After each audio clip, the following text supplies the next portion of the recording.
Now, in this time of crisis for men, we can respond in different ways, and people have responded in different ways. And I think many of the ways that men have responded to the crisis that they are facing are extremely unhealthy. And what I want to do is offer an alternative to some of the unhealthy perspectives on what it means to be a man, particularly those that are fed by the algorithm of TikTok, YouTube, and whatever else it is that young men are viewing. Now, in 2016, many things happened in our culture, significantly, politically. But one of the things that I found rather troubling in 2016 was the rise of the so-called alternative right. And what I saw in the alt-right at the time, and experience since has only proven this to be correct, is essentially what we were seeing was what happens when we develop a post-Christian right. It's essentially what the alt-right was formed really to be. Now, I know that the rhetoric changed significantly, and now it's hard to say if there even is a movement at all that has that name. But if you went back to the early blogs on what was the kind of major site for what became the alt-right, alternativeright.com, run by Richard Spencer, there were a number of articles and blogs from the early authors on there defending paganism and essentially arguing that we need to go back to our kind of pagan, pre-Christian European roots to recapture what it really means to be Western European people, and particularly what it means to be men. Now, in some ways, I think that the growth of something like the alt-right was kind of essential coming out of the 19th century and into a largely post-Christian West throughout the 20th century. And I say that because in the 19th century, you have a number of significant figures that shape the West, but you have two kind of what I may call architects of power, right? Thinkers of power. And one of those is Marx, and really the theme of power is probably more developed post-Marx within Marxism and later thinkers, but then you have Nietzsche. You have the alternative. Nietzsche, who's not concerned so much with economic issues, but simply says, well, power is the reality.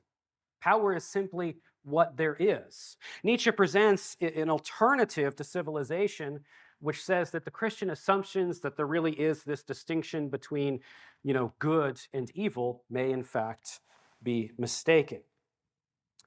Now, Nietzsche had a significant influence over a number of thinkers in the 20th century, Michel Foucault being one of them, but was also significant in the development of the ideology of the Nazis in Germany.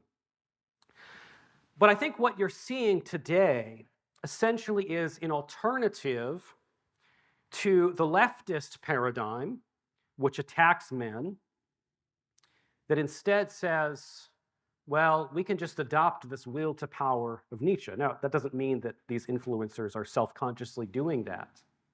But essentially, that's where they end up. So I'm arguing that there's a kind of Nietzschean right that has developed starting in 2016, and now it has in many ways kind of taken over the social media sphere, especially with regards to the young men in our society. And so then we come to the rise of Andrew Tate. Now, if you don't know who Andrew Tate is, good for you.